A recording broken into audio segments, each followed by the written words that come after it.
بسم الله الرحمن الرحيم.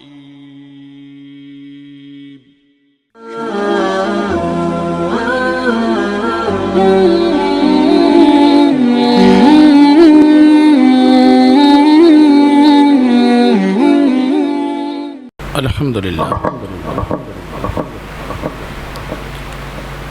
لله رب العالمين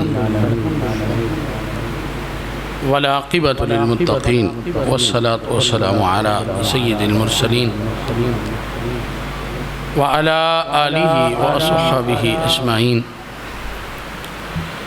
أما بعد فأعوذ بالله من الشيطان الرجيم. بسم الله الرحمن الرحيم. إنا أنزلناه في ليلة القدر. آمنت بالله صدق الله العظيم وصدق رسوله النبي الكريم الأمين. إن الله وملائكته يصلون على النبي يا أيها الذين آمنوا صلوا عليه وسلموا تسليما. الصلاة والسلام عليك يا سيدي يا رسول الله وعلى آلك وأصحابك يا سيدي يا حبيب الله. الصلاة والسلام عليك يا محبوب رب العالمين وعلى آلك وأصحابك يا رحمة للعالمين. پیر طریقت رہبر شریعت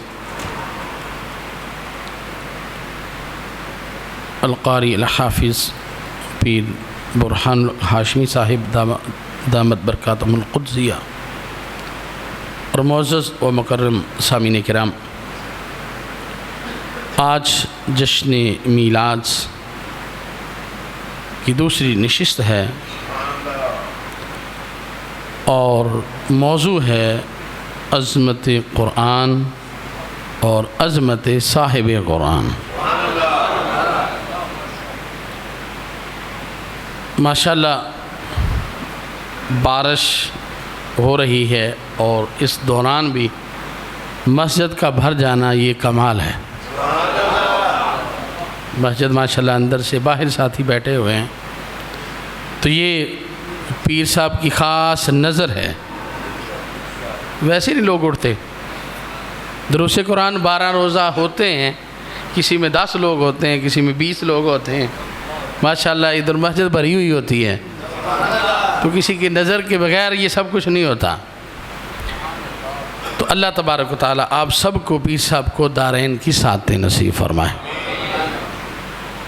موضوع کی طرف آتے ہیں. اللہ تبارک و تعالیٰ نے قرآن مجید فرقان حمید میں ارشاد فرمایا انا انزلناہ فی لیلۃ القدر. فرمایا بے شک ہم نے اس قرآن کو لیلۃ القدر میں نازل فرمایا. یہ قرآن جو ہے لیلۃ القدر میں کیا ہوا ہے؟ نازل ہوا ہے. اب غور کیجئے گا، انا انزلناہ فی لیلۃ القدر، آگے فرمایا وما ادراک ما لیلۃ القدر. تمہیں کیا پتا کہ لیلۃ القدر کیا ہے؟ تمہیں اس کی شان کا پتہ نہیں، تم اس کے مقام کو سمجھ نہیں سکتے. وما ادراک ما لیلۃ القدر، تم کیا جانو کہ لیلۃ القدر کیا ہے؟ تم کیا جانو، تمہیں کیا پتا کہ اتنی اس کی فضیلت ہے، اتنی اس کی شان ہے کہ تمہیں اس کی شان کا پتہ نہیں. وما ادراک ما لیلۃ القدر. فرمایا اچھا تمہیں تو نہیں پتا، ہم بتا دیتے. تمہیں تو نہیں پتا، ہم بتا دیتے ہیں. فرمایا لیلۃ القدر خیر من الف شہر. فرمایا یہ جو لیلۃ القدر ہے یہ 1000 مہینوں سے افضل رات ہے. فرمایا یہ لیلۃ القدر جو ہے یہ 1000 مہینوں سے کیا ہے؟ افضل ہے، بہتر ہے. میں آپ سے پوچھتا ہوں، جواب آپ نے دینا ہے. جس لمحے میں قرآن نازل ہو وہ تو 1000 مہینوں سے افضل ہو جائے تو پھر اس قرآن کی عظمت کا عالم کیا ہوگا؟ اس قرآن کی عظمت کا عالم کیا ہوگا؟ بھئی رات نے کیا قرآن کو پڑھا تھا؟ قرآن کو سمجھا تھا؟ کچھ بھی نہیں کیا. وہ لمحہ تھا اور اس لمحے میں قرآن کیا ہوا؟ نازل ہو گیا. اور اس کی عظمت کتنی ہو گئی؟ فرمایا یہ 1000 مہینوں سے بھی افضل رات ہو گئی ہے. باقی تو راتیں ہیں بھی 1000 مہینوں سے افضل رات کیوں ہو گئی؟ اس لیے کہ وہ لمحہ تھا اور اللہ نے قرآن کو نازل فرما دیا. اب میں آپ سے پوچھتا ہوں کہ جس لمحوں میں قرآن نازل ہو وہ رات 1000 مہینوں سے بڑھ جائے، اور جس رات میں صاحب قرآن تشریف لے کر آئے ہیں،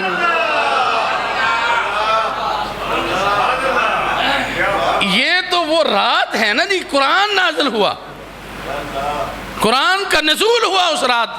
فرمایا یہ 1000 مہینوں سے بڑھ گئی. اب 1000 مہینے بہت کم لوگوں کی عمر ہوگی. 1000 مہینے 80 سال سے زیادہ بنتے ہیں.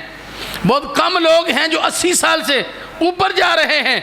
یعنی ایک رات 1000 مہینوں سے بڑھ گئی. وجہ کیا ہے؟ قرآن کا نزول ہے. میں کہتا ہوں ٹھیک ہے، قرآن کی عظمت وراء الورا ہے. ان لمحوں میں قرآن جو ہے اس کا نزول ہوا، وہ 1000 مہینوں سے بڑھ گئی. لیکن کمال ہے وہ لمحے جن لمحوں میں تمام نبیوں کے سردار تشریف لے کر آئے. ان لمحوں کی شان کو کون جو ہے وہ سمجھ سکتا ہے؟ کیوں بھئی انہیں تو وہ لمحے جو ہے اس کو نہیں سمجھ آ سکتی جس میں قرآن نازل ہوا. فرمایا وما ادراک ما لیلۃ القدر، تم کیا جانو کہ لیلۃ القدر کیا ہے؟ تو بھئی تمہیں کیا پتا جن لمحوں میں ہمارے آقا تشریف لے کر آئے، ان لمحوں کی شان کیا ہو. تو سامعین محترم، قرآن مجید فرقان حمید ایسی کتاب ہے جس کے بارے میں اللہ تبارک تعالیٰ نے ارشاد فرمایا ہم نے نازل کی ہے اور ہم ہی اس کی حفاظت فرمانے والے ہیں. اور ایسی حفاظت فرمائی آج بھی آپ دنیا میں چلے جائیں، جتنی کتب کا نزول ہوا ہے وہ زبانیں ختم ہو گئی. کوئی عریانی زبان میں نازل ہوئی، کوئی سریانی زبان میں نازل ہوئی. اب وہ زبانیں موجود نہیں ہیں. مناظرہ ہوا، عیسائی بھی آئے، یہودی بھی آئے، یہودیوں کے عالم بھی آئے، عیسائیوں کے عالم بھی آئے، اور مسلمانوں کے عالم بھی گئے. مناظرہ تھا کتابوں کے اوپر. مسلمان مناظر کہنے لگا بھائی سب سے پہلے مناظرہ شروع ہونے سے پہلے بات یہ ہے کہ ہر کوئی شخص جو عالم ہے اپنی اپنی کتاب کی جس زبان میں وہ نازل ہوئی ہے اس کی قرات کرے. کیا بات، سبحان اللہ. کیا کرے بھئی؟ پڑھے اس کو جس زبان میں وہ نازل ہوئی ہے. سامعین محترم، سارے کے سارے خاموش تھے. عیسائیوں کے عالم بھی خاموش تھے، یہودیوں کے عالم بھی خاموش تھے، لیکن قرآن کی تلاوت کر رہے ہیں تو وہ مسلمان کھڑا ہو کے کر رہا ہے. یہ قرآن کی شان ہے. ایک لفظ، ایک زبر، ایک زیر جو ہے اس میں بھی کوئی فرق آیا نہیں. جس حالت میں نازل قرآن ہوا ہے اسی حالت میں ہمارے پاس موجود ہے.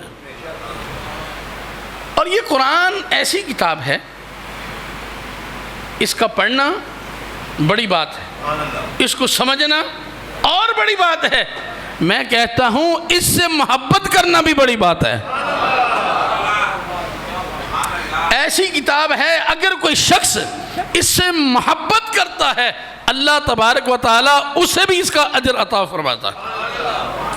میرے آقا علیہ السلام کی حدیث مبارکہ ہے، حضور صلی اللہ علیہ وسلم نے ایک صحابی کو لشکر کا سپہ سالار بنا کر بھیجا.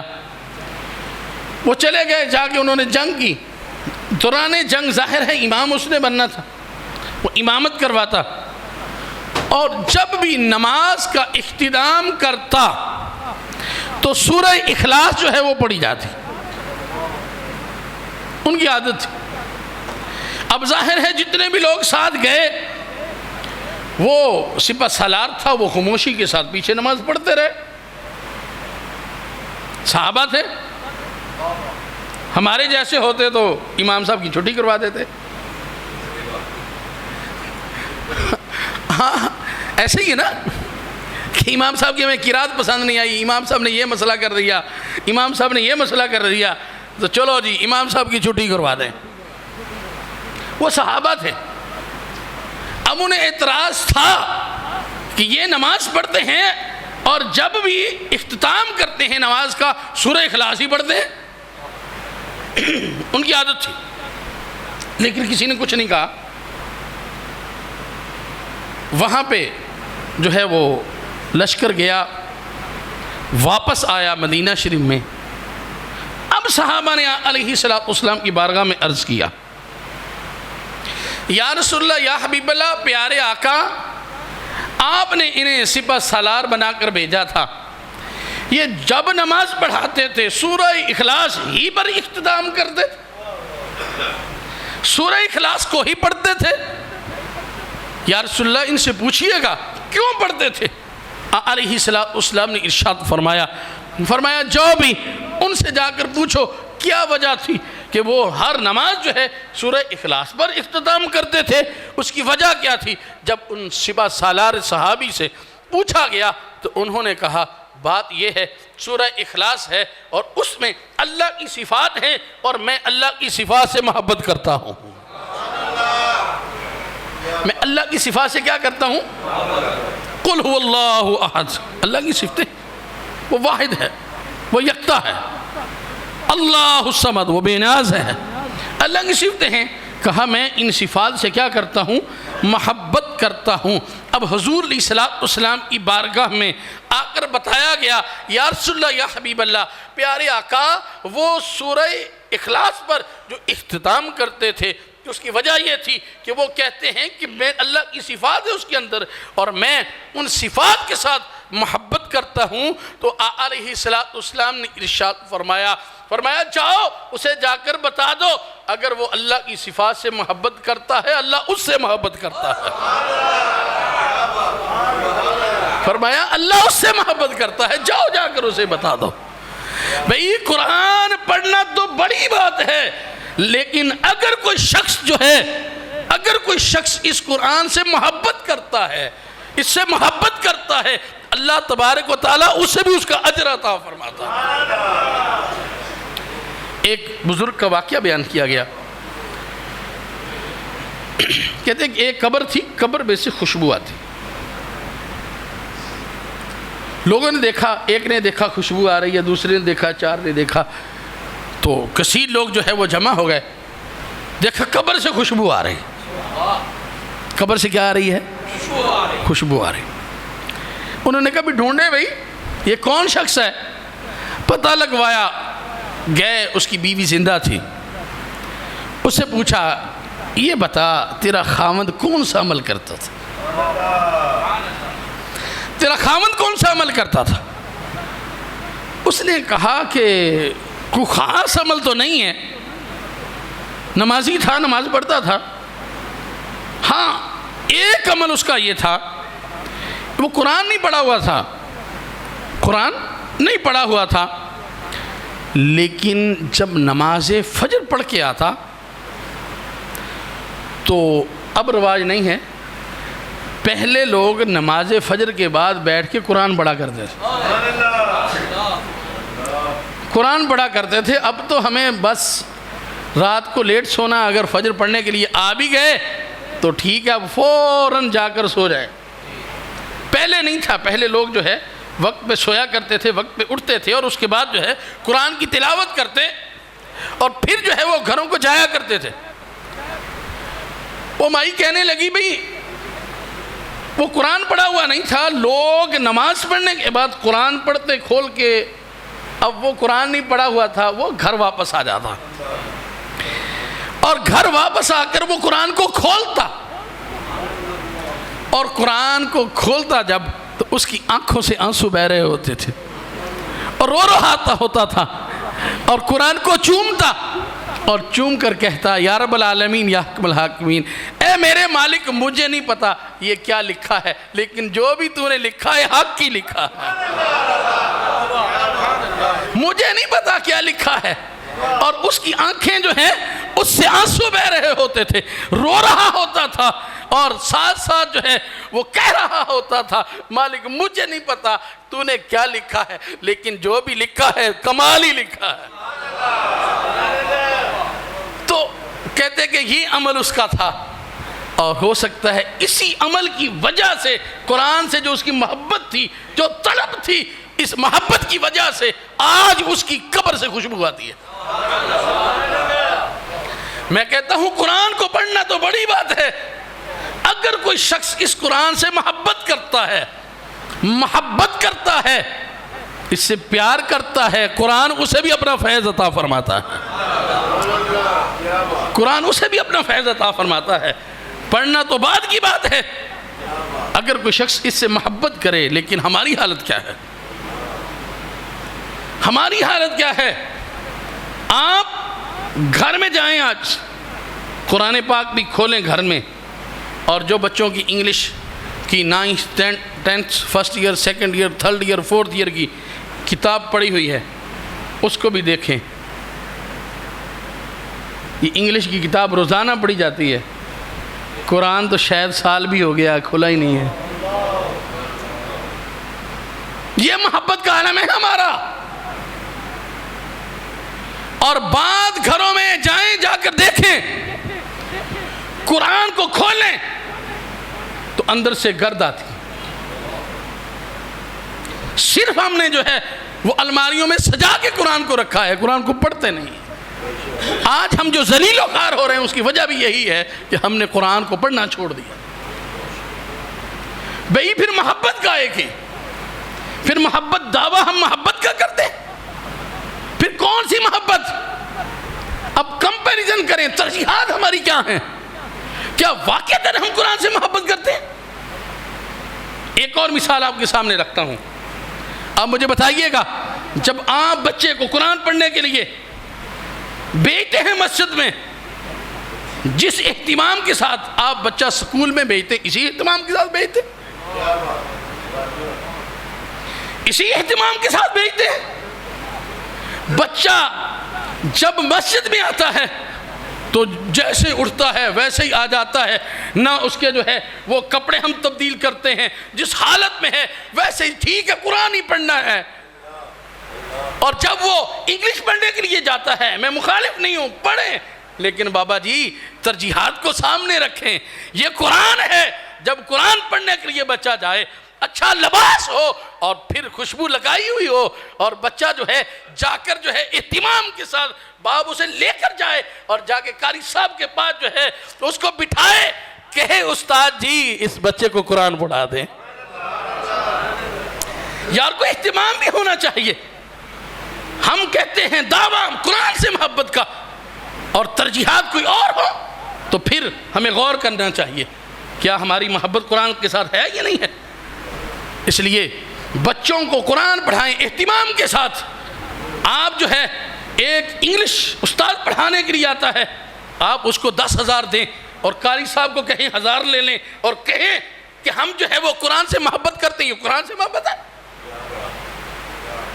یہ قرآن سے محبت ہے؟ ترجیحات ہماری اور ہوں اور گفتگو ہماری کوئی اور ہو، یہ کیسے ہو سکتا؟ میں کہتا ہوں اس قرآن سے محبت کریں۔ آپ اس قرآن سے محبت کریں گے، اللہ تبارک و تعالیٰ تمہیں قرآن کا فیض عطا فرما دے گا، قرآن کا فیض عطا فرما دے گا۔ اب ہے قرآن مجید فرقان حمید، ایک تو ہے قرآن سے محبت، اور دوسرے نمبر پہ قرآن کو پڑھنا۔ کیا کرنا؟ میرے آقا علیہ السلام کی حدیث مبارکہ ہے، حضور علیہ السلام نے ارشاد فرمایا، میرے صحابہ بتاؤ تم میں سے کون چاہتا ہے کہ صبح صبح جو ہے وہ منڈی کے اندر جائے اور بغیر قطع رحمی کے 2 اونٹنیاں لے آئے اور اس کا پیسہ بھی کوئی نہ لگے؟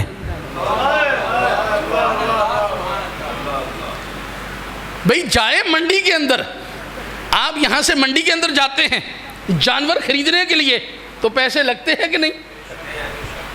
فرمایا قطع رحمی بھی نہ ہو اور وہ چوری کا مال بھی نہ ہو۔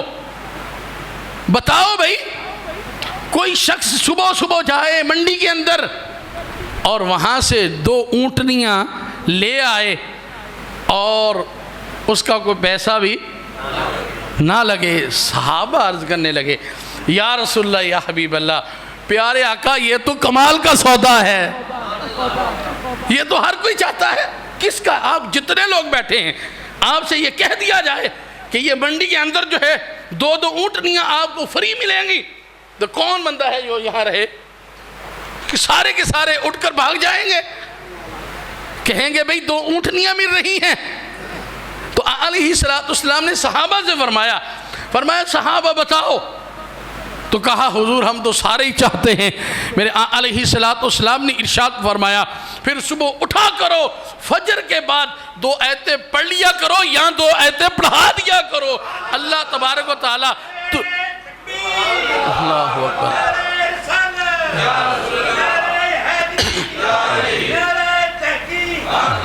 پڑھ لیا کرو یا 2 آیتیں پڑھا دیا کرو۔ فرمایا یہ 2 اونٹنیوں سے بہتر ہے۔ فرمایا اسی طریقے سے 3 آیتیں پڑھ لیا کرو یا پڑھا دیا کرو، یہ 3 اونٹنیوں سے بہتر ہے۔ فرمایا اسی طرح 4 آیتیں پڑھ لیا کرو یا پڑھا دیا کرو۔ فرمایا یہ 4 اونٹنیوں سے افضل ہے،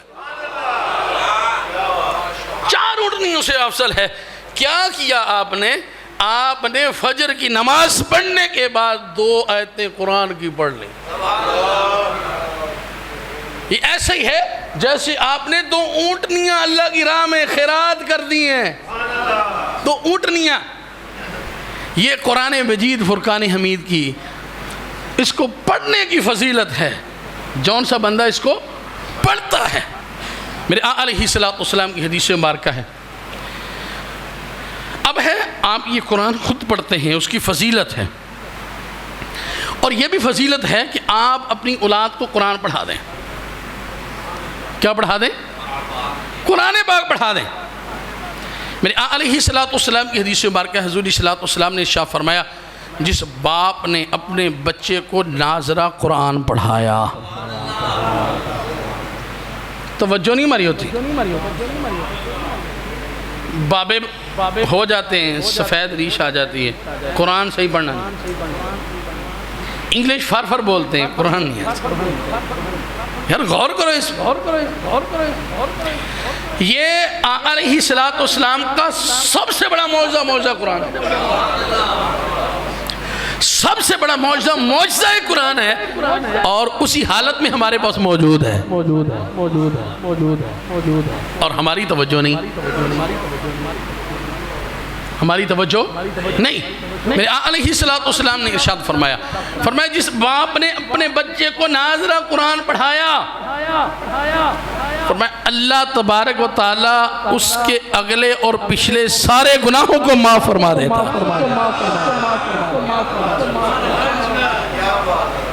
کیا کیا؟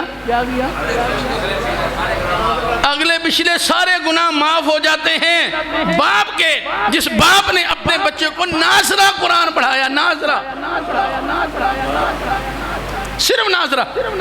اور پھر مجھے یہ بھی بتائیں کہ ناظرہ قرآن پڑھانے میں باپ نے تو نہیں پڑھا نا، پڑھا تو بیٹے نے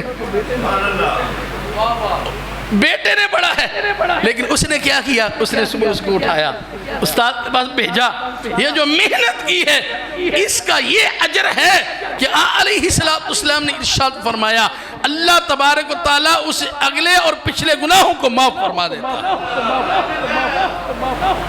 تو آگے بڑھیے گا، اگر کسی نے اپنے بچے کو حافظ قرآن بنا دیا، حافظ قرآن بنا دیا، میرے علیہ السلام نے ارشاد فرمایا اللہ تبارک و تعالیٰ والدین کے سر پر ایسا تاج سجائے گا جس کے سامنے سورج کی روشنی ماند پڑ جائے گا۔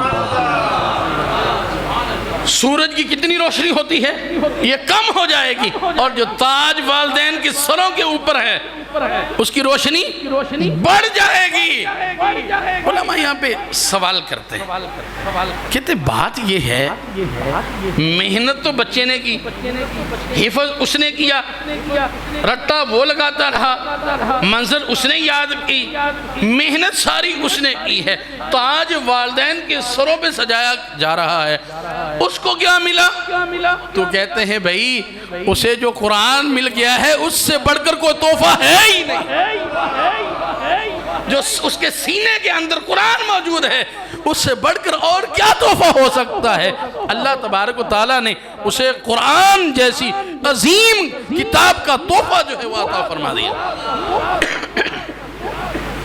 اور پھر فرمایا حافظ قرآن، جس نے حفظ قرآن کر لیا، لیکن آگے شرط ہے حلال کو حلال جانے، حرام کو حرام جانے۔ یہ نہیں حفظ کر لیا بس ٹھیک ہے، نہ داڑھی نہ نماز، اور پھر جو ہے وہ کہے گا میں جو ہے وہ مجھے فضیلت مل جائے، اور قرآن جو ہے اس کو پڑھا بھی نہیں، بس ٹھیک ہے۔ ہم نے یہ رسمی سلسلہ شروع کیا ہوا ہے، رسمی بچہ جو ہے نہ اسے منزل آتی ہے نہ توجہ دینی، ٹھیک ہے حفظ کر جائے، اور نہ قرآن سناتا ہے، پھر کہیں گے ہمیں وہ فضیلت مل جائے، بھئی کوئی فضیلت نہیں ملنی۔ حفظ کروائیں، ساتھ ساتھ اسے یاد رکھنے کی تلقین بھی کریں۔ بچہ جو ہے وہ قرآن کو یاد رکھے، قرآن، پھر حلال کو حلال، عالم بھی بنے، تبھی حلال کو حلال جانے گا نا، حرام کو حرام جانے گا جب وہ عالم بنے گا، پھر اسے پتا چلے گا قرآن کیا کہتا ہے۔ حافظ بھی بنائیں اور اس کے بعد عالم بھی بنائیں، پھر جو ہے وہ آپ کو وہ اجر ملے گا جو میرے آقا علیہ السلام نے ارشاد فرمایا۔ حضور علیہ السلام نے ارشاد فرمایا جون سا حافظ قرآن جو ہے حلال کو حلال جانتا ہے، حرام کو حرام جانتا ہے، فرمایا قیامت والے دن 10 ایسے لوگ اس کے خاندان کے واجبت لہ النار، حدیث کے لفظ ہیں، فرمایا جن پر جہنم واجب ہو چکی ہوتی ہے، اللہ تبارک تعالیٰ ارشاد فرمائے گا اے حافظ قرآن ان کو جہنم سے نکالتے جاؤ، جنت میں داخل کرتے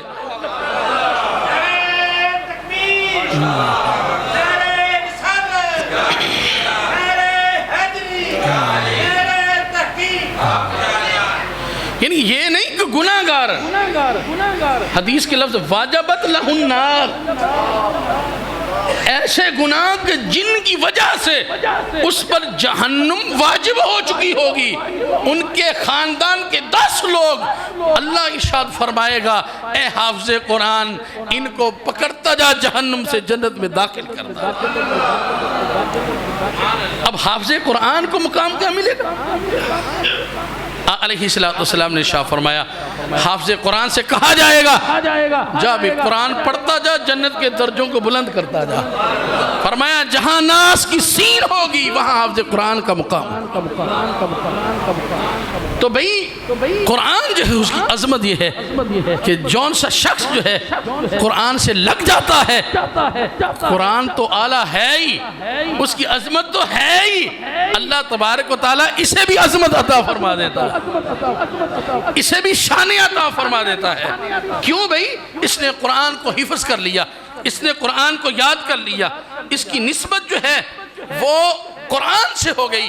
میرے آقا علیہ السلام کی حدیث مبارکہ ہے، حضور علیہ السلام نے ارشاد فرمایا جس گھر میں سورہ بقرہ کی تلاوت ہوتی ہے، فرمایا وہاں سے شیطان بھاگ جاتا ہے۔ شیطان کیا کرتا ہے؟ اچھا یار مجھے یہ بتا، آج کل جون جس بندے سے ملاقات ہو وہ کہتا ہے جی میں پریشان ہوں، اگلی بات پوچھتے یار کچھ کر دیا ہے کسی نے، کچھ کر دیا ہے کسی نے، یہ مسئلہ ہے فلاں مسئلہ ہے۔ اچھا آپ اس حدیث پہ غور کیجئے، علیہ السلام نے ارشاد فرمایا کہ جہاں پہ سورہ بقرہ کی آخری آیات کا زیادہ ذکر ہے اس کی تلاوت ہوتی ہے، وہاں سے شیطان، آپ مجھے یہ بتائیں جہاں شیطان نہیں ہوتا وہاں رحمان کے ڈیرے ہوا کرتے ہیں، جہاں سے شیطان بھاگتا ہے وہاں رحمان کے ڈیرے ہیں، ہوں جہاں اللہ کی رحمتوں کا نزول ہوتا ہے وہاں کچھ نہیں ہوتا، وہاں سے ہر چیز جو ہے وہ دور ہو جاتی ہے، شیطان بھاگ جاتا ہے، پھر اور کون سی چیز رہ کمزوری کیا ہے؟ کمزوری کیا ہے؟ اللہ پہ ہمارا توکل نہیں رہا، توکل میں کمزوری آ گئی۔ چھوٹی سی بات ہوتی ہے، آزمائشیں آتی ہیں، ہم فلاں کے پاس بھاگتے ہیں، بھئی قرآن کیوں نہیں پڑھتا؟ سورہ بقرہ کھول کے گھر میں پڑھ، سورہ یاسین پڑھ، اللہ تبارک و تعالی رحمتوں کا نزول فرما دے گا، تیری پریشانیاں جو ہے وہ دور ہو جائیں گی۔ سورہ واقعہ پڑھ، اللہ تعالیٰ تیرے رزق میں اضافہ فرما دے گا، کیونکہ قرآن تو پڑھنا نہیں۔ اگر کسی کو وظیفہ دے دے نا، کوئی ساتھی آئے آ کے پوچھے کہ یہ مسئلہ ہے، اسے یہ کہہ دے نا سورہ واقعہ پڑھا کر، سورہ یاسین پڑھ، نہیں جی تویز دے دو، تویز دے دو، قرآن پڑھنے کے لیے تیار نہیں ہے، پھر رحمتوں کا نزول کہاں ہو؟ تو قرآن پاک کی عظمت، میں نے صاحب قرآن کا تذکرہ بھی کرنا تھا۔ میرے آقا علیہ السلام کی حدیث مبارکہ ہے، حضور علیہ السلام نے ارشاد فرمایا، قیامت والے دن سب سے پہلے میری قبر شک ہوگی، فرمایا صب سے پہلے میں مصطفیٰ اپنی قبر سے اٹھوں گا، فرمایا میری دائیں جانب حضرت ابوبکر صدیق ہوں گے، بائیں جانب عمر فاروق ہوں گے۔ علیہ السلام ایک دفعہ ایسے جا رہے تھے، حضرت ابوبکر صدیق رضی اللہ تعالیٰ عنہ دائیں، آپ کا دایاں ہاتھ حضور نے پکڑا ہوا تھا، اور عمر فاروق رضی اللہ تعالیٰ عنہ کا بایاں ہاتھ حضور نے پکڑا ہوا تھا۔ علیہ السلام نے ارشاد فرمایا اسی طریقے سے ہم قیامت والے دن بھی اٹھیں گے۔ فرمایا حضرت ابو صدیق عمر فاروق میرے ساتھ ہوں گے، فرمایا ہم سب سے پہلے میری قبر شک ہوگی، اللہ تبارک و تعالیٰ کی طرف سے مجھے جنتی حلہ پہنایا جائے گا، فرمایا سارے لوگ میرے پیچھے پیچھے ہوں گے، وَأَنَا خَطِيبُهُمْ، فرمایا سب کا میں مصطفیٰ خطیب ہوں گا، فرمایا سب کا میں مصطفیٰ خطیب ہوں گا، اور فرمایا پھر کیا ہے؟ فرمایا اللہ تبارک و تعالیٰ مجھے لیواء الحمد ایک جھنڈا عطا فرمائے گا۔ جھنڈا کتنا بڑا ہوگا؟ وہ جھنڈا کتنا بڑا ہوگا؟ فرمایا حضرت آدم علیہ السلام سے لے کر حضرت عیسیٰ علیہ السلام تک سارے نبی میرے جھنڈے کے نیچے ہوں گے۔ یار افسوس کی بات نہیں ہے کہ حضور کے پاس جھنڈا ہو اور جھنڈا بھی اتنا بڑا ہو کہ سارے نبی اس کے، تو آج لوگ ہمیں جھنڈیاں نہیں لگانے دیتے، حضور تو جھنڈا اٹھائے ہوں گے، اور لیواء الحمد یعنی جھنڈا، اور اس کے نیچے سارے نبی۔ لیکن علیہ السلام حضور کی عظمت اتنی ہے کہ حضور کے جھنڈے کے نیچے سارے نبی ہوں، لیکن میرے آقا علیہ السلام کہہ رہے ہیں ولا فخر، میں اس بات پہ فخر نہیں کرتا، میں اس بات پہ فخر نہیں کرتا ہوں۔ صاحب مرکات سوال کرتے ہیں، پھر اس کا جواب خود دیتے ہیں، کہتے ہیں بات تو فخر کی ہے۔ جد امجد حضرت ابراہیم علیہ السلام بھی جھنڈے کے نیچے، آدم علیہ السلام بھی جھنڈے کے نیچے، موسیٰ علیہ السلام بھی جھنڈے کے نیچے، عیسیٰ علیہ السلام بھی جھنڈے کے نیچے۔ بات تو فخر کی ہے، حضور ارشاد فرما رہے ہیں میں اس بات پہ فخر نہیں کرتا ہوں۔ پھر سوال خود کرتے ہیں، صاحب مرکات خود ہی جواب دیتے ہیں، کہتے ہیں یہ بات فخر کی حضور کے لیے نہیں ہے، بلکہ سارے نبیوں کے لیے یہ فخر کی بات ہے کہ انہیں حضور کا جھنڈا نصیب ہو رہا ہے۔ یہ ان کے لیے فخر کی بات ہے کہ انہیں حضور علیہ السلام کا جھنڈا جو ہے وہ نصیب ہو رہا ہے، حضور کے لیے یہ فخر کی بات نہیں ہے۔ تو علیہ السلام نے ارشاد فرمایا سب سے پہلے میں اپنی قبر سے اٹھوں گا اور سب سے پہلے مجھے اللہ جنتی حلہ جو ہے وہ پہنائے گا، اور پھر میں سب کے آگے ہوں گا اور سارے میرے پیچھے ہوں گے۔ اللہ تعالیٰ مجھے جھنڈا لواء الحمد عطا فرمائے گا، نبی جتنے ہوں گے میرے جھنڈے کے نیچے ہوں گے، اور آقا علیہ السلام نے ارشاد فرمایا سب سے پہلے میں مصطفیٰ اللہ کی بارگاہ میں شفاعت کروں گا اور سب سے پہلے اللہ میری ہی شفاعت قبول فرمائے گا۔ لیکن فرمایا میں اس بات پہ فخر نہیں کرتا ہوں، فرمایا میری شفاعت سب سے پہلے میں شفاعت کروں گا، ساری امتیں پریشان ہوں گی۔ قیامت کا دن بڑا مشکل دن ہے، لوگ اپنے اپنے پسینوں میں شرابور ہوں گے، اپنے پسینہ، کسی کے گھٹنوں تک، کسی کی ناف تک، کوئی ڈبکیاں لے رہا ہوگا اپنے پسینے۔ قیامت والے دن امتیں پریشان ہوں گی۔ کہتے ہیں نا کہ قیامت والے دن حضور کی اللہ نے شان دکھانی ہے۔ ساری امتیں آدم علیہ السلام کے پاس جائیں۔ اچھا ڈائریکٹ بھی حضور کے پاس آئی سکتے، ڈائریکٹ نہیں، بالترتیب امتیں آدم علیہ السلام کے پاس پہلے جائیں گے، اللہ کی بارگاہ میں ہماری شفاعت کریں۔ وہ کہیں گے نفسی نفسی، آج تو مجھے اپنی پڑی ہے، جاؤ کسی اور کے پاس چلے جاؤ۔ سارے انبیاء علیہ السلام کے پاس امتیں بالترتیب آتی جائیں گی اور وہ یہی کہتے جائیں گے کہ آج تو ہمیں اپنی پڑی ہے، اور کسی کے جاؤ، کسی کی طرف چلے جاؤ، اور آخر میں حضرت عیسیٰ علیہ السلام کے پاس ساری امتیں آئیں گی اور وہ کہیں گے جاؤ حضور کی بارگاہ میں چلے جاؤ۔ آج لے ان کی پناہ، آج مدد مانگ ان سے، آج حضور کی عظمت کو مان لو، آج حضور کی شان کو مان لو، آج حضور سے محبت کرو۔ انشاءاللہ تعالی اگر آج محبت کرو گے تو قیامت والے دن حضور شفاعت فرمائیں گے۔ حضور کہہ دے کہ یہ میرا دیوانہ ہے، حضور کہیں کہ یہ میرا دیوانہ ہے۔ اور اگر آج حضور کے معاذ اللہ جو ہے عیبوں کو بیان کیا کہ حضور میں معاذ اللہ کوئی عیب یہ تھا وہ تھا، حضور کی عظمتیں بیان نہ کی، تو پھر کس منہ سے حضور کی بارگاہ میں جاؤ؟ کون سا منہ لے کے حضور کی بارگاہ میں جاؤ گے؟